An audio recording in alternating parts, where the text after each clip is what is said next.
one question. Honey, who's ready for some live girl chat? Okay, so make sure to head over to the Reels Daytime Instagram page and use the hashtag #GirlChatLive to join in on our convo.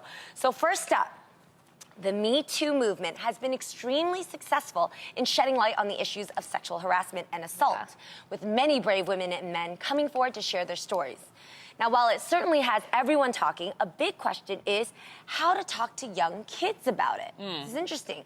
A new movement in schools is aiming to start that convo. The movement, called #MeTooK-12, encourages young people who have faced sexual harassment or assault in schools to come forward with their stories.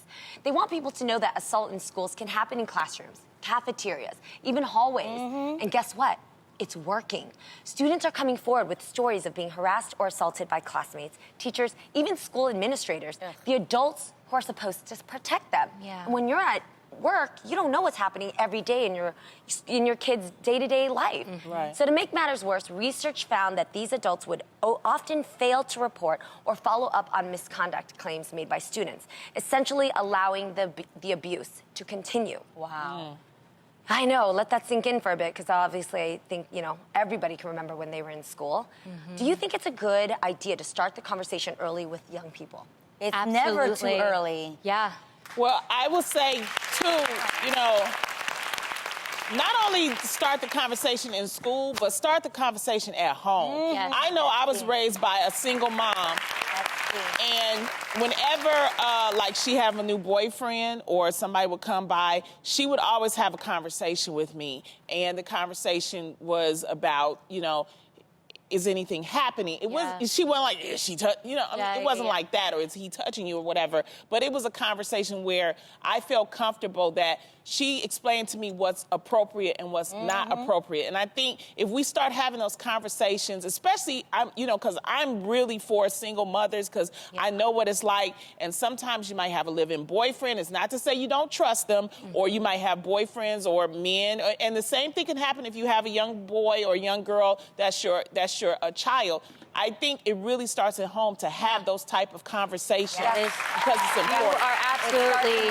You're absolutely spot on. Definitely keep that communication open and do, start having those conversations the moment they actually are able to express themselves. For Aiden's 5-year checkup, my pediatrician gave me some amazing advice, and I had that conversation with Aiden, and there's like a pit in your stomach while you're having that conversation with your young child, because there is, a possibility that could happen to them. And it's happening to young children right now.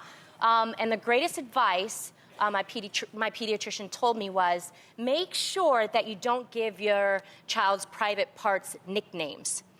Really tell them exactly what it is. Tell your child, this is your penis. These are your testicles.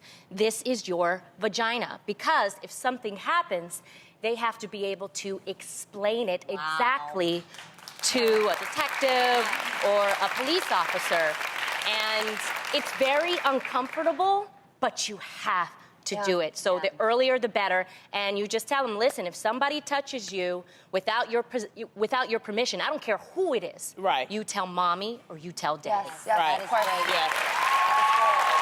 This is a conversation that really affects me personally, because when I think about why am I so passionate to spend the rest of my life protecting people who are violated by their rights. Trafficking is one thing, sex trafficking is a major thing, but it does come down to the moments that you just let it slip when it comes to the first time you experience any form of harassment or abuse.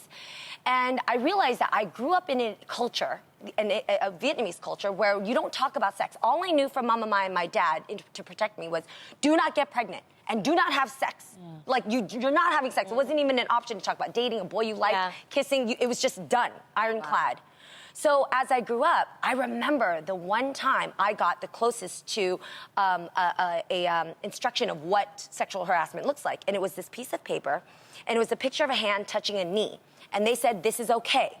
And then the next picture showed the hand moving to the thigh, and it said, not okay. And I remember, for me, I thought, oh, wow, like, we actually have to talk about this now. Like, that's not okay. And I registered it, just like you do as a kindergartner. You think, when you say stop, drop, and roll, I know what you're referring to. Earthquakes, things like that. But I never knew that it's not just the hand and where that goes. This is not okay. The words you say to me are not okay. The way you look at me down the hallway is not okay. Absolutely. So, I realized later, y'all, like I'm not giving myself props. I didn't know in my 20s. I didn't know when I get hollered at in my mid-20s and even in my 30s. I'm now learning. This is getting everybody woke to what's okay. So I'm learning now that it is important to have this conversation, not only about what's okay and what's not okay, but to teach your kid to build their own boundaries with what is okay. Here's why, right? My girlfriend's in school. Absolutely, they would call out like, "Look at Jeannie's booty," like, because you know I don't have one, and that's okay. My girlfriend Tamara pats it all the time, and that's okay for me. She is my friend. I trust her. My boundary is comfortable with you because I know you. But that doesn't mean when I walk down the street that you can comment on what my butt looks like because I don't know you like that. Permission for so teach your kids the boundaries that are okay with what's them. the consent and things like that. And just for the parents out there, if you have difficulty having that conversation, there are actually books out there that'll help you. There's a book called I Said No, a kid-to-kid guide to keeping private parts private, and Your Body Belongs to You. So make sure you guys check out those books on Amazon. Great. That is so informative. I also think it's important that we charge the adults as well, that if someone comes to you and tells you something's wrong, take them seriously, listen to them, hear them out, and follow it out to making sure that that child is protected. Don't take it lightly. I know sometimes we can be like, you know, like you said, even if they're using code words, try to understand and hear that this child is crying out to you and trusting you with information. Don't take it lightly. Exactly. Protect that child, help that child. It's good the schools are doing this, so good work, schools. You know. Someone who has made the most of his high school experience is NBA superstar Lebron James. Yesterday, LeBron reached a major milestone as he became just the 7th player ever to score 30,000 career points. Go ahead, LeBron! Everybody was so proud of him, but nobody was prouder of LeBron than LeBron. Before the game, LeBron posted a picture of himself back in his high school days saying, in part, quote, "Want to be one of the first to congratulate you on this achievement tonight. Only a handful has seen it, and while I know it's never been a goal of yours from the beginning, please try to take a moment for yourself on how you've done it. Congrats again, young king." Now, some people made fun of James's self-congratulations, while others love the fact that LeBron is his biggest fan. Drake even put up a post on his Instagram congratulating LeBron and bragging about Spotify streams for his latest single, God's Plan. So, I love that song. You know, never too late to promote your own self. Now, ladies, what do you think of LeBron's humble brag? I'm here for it because sometimes while you're motivating yourself, you're motivating others, and you have to remind yourself who you are. I can remember after Sister going on auditions, and I forgot how to audition because I had been working on a show for so long. And I had to look at myself in the mirror and remind myself, Tamara, you played Tamara Campbell on Sister. You got this. Because actually there's a 1 in 4 million chance of somebody being booked on a sitcom. So I was like 1 in 4 million. Wow. Yes, which is basically a lot of zeros and 2 5. So I was like, you know what? I got this. Do this. You have to remind yourself that. You know, and he's played 1,107 games. That's a lot. And he's only the 7th person. The NBA has been around since 1949. That is a major accomplishment. And you know what? Kobe congratulated him. He's always looked up to Kobe. Kobe sent out a tweet. A lot of people sent out a tweet. But what I really thought was really sweet, his kids congratulated him. We have a little bit of that. Can we run that tape? Congratulations, Dad, on 30,000 points, and you're the best. Congratulations, Dad, on 30,000 points. I'm proud of you, but you know I taught you well. Congratulations, Daddy, I love you. She is the cutest. So beautiful. She And his looks like wife, mom. Savannah, was also on Yeah. there. You know what? I'm just feeling something, you guys. I think sometimes we all need to pat ourselves on the Yeah. back. I was just So you gonna know say what? that. Send your own on Instagram or your on own. Twitter. Put your own. Put something that you are happy or proud of yourself. I don't care if you went to work today, if you got up early, if you just something, just Made send it it to through. us I and love- hashtag the real season 4, real S4, and I'll retweet some of the stuff. Okay, that is- I I'll do actually it. love the idea that Great. he wasn't just congratulating himself. I think there's a deeper meaning in this. He actually put a photo of himself up when he was in high school. Yeah. And I think that it's such a healthy thing. We've even done it on the show, writing letters to your younger self. Yes. What would you say to your younger self? And I think in this, he's looking at this young kid who had a dream, who had a goal, and now he's accomplished it, and he's saying congratulations, not just to himself now, but to that young boy in that picture. Love it. And I think that's so special. And to piggyback on what you're saying, when you really read his words, he actually then turns into thanking the people around him that helped him make it possible. God, you know, his family.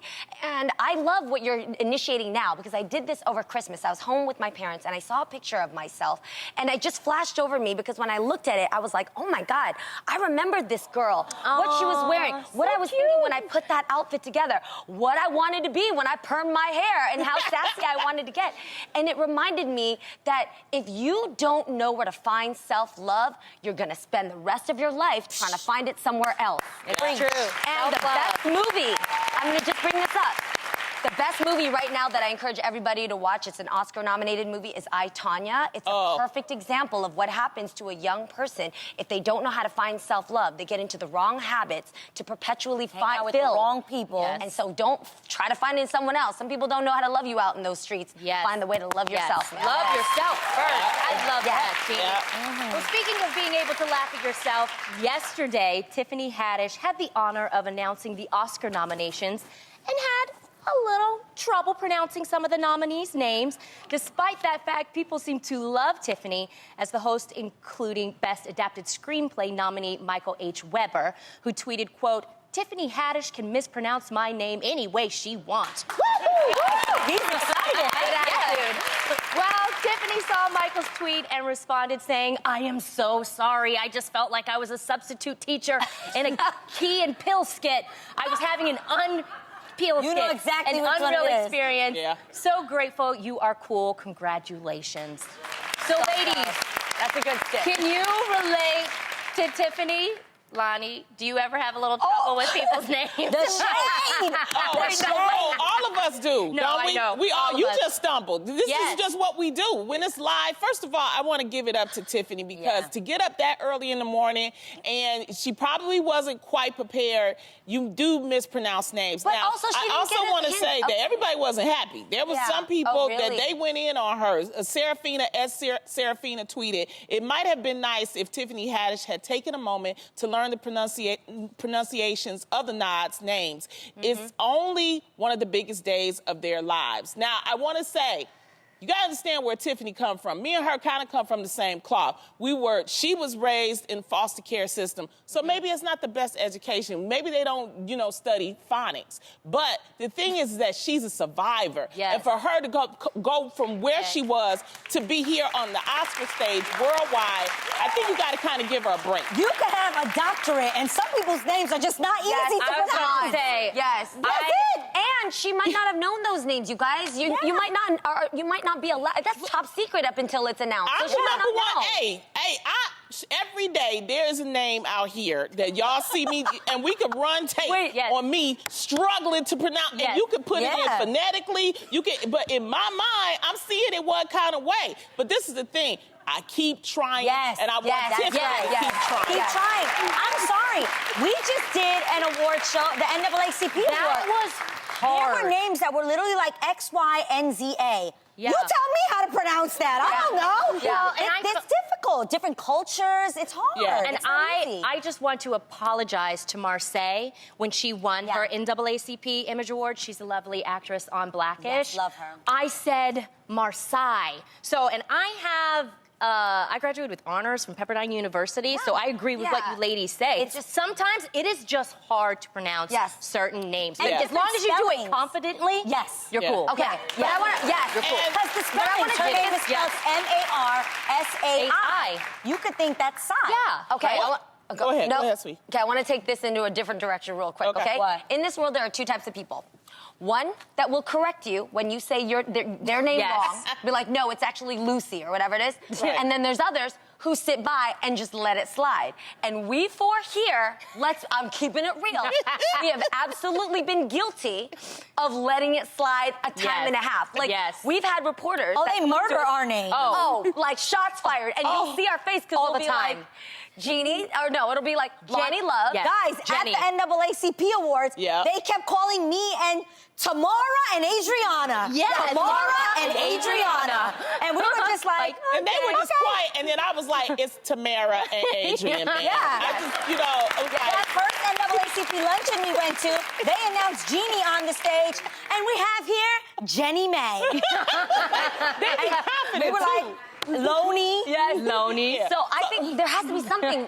I'm guilty of being that person. Yes. How do you correct somebody? Because sometimes you don't want to be rude, but it's wrong. So I think sometimes you could just do it as a joke. Like, girl, my name is Tamara. Or don't embarrass them in front of everybody and take them to the side and be like, hey, just wanted to help you. My name is actually Adrian. Remember Gabrielle Cinnabon? Yes. Yeah, I was calling her Cinnabon or something like that. And it was like, but she waited until after the segment and she was like, girl, this is my... And so it's She like, did it it's a perfectly. way to do it. It was perfect. So that's, with a smile. Correct them. Correct them with a smile.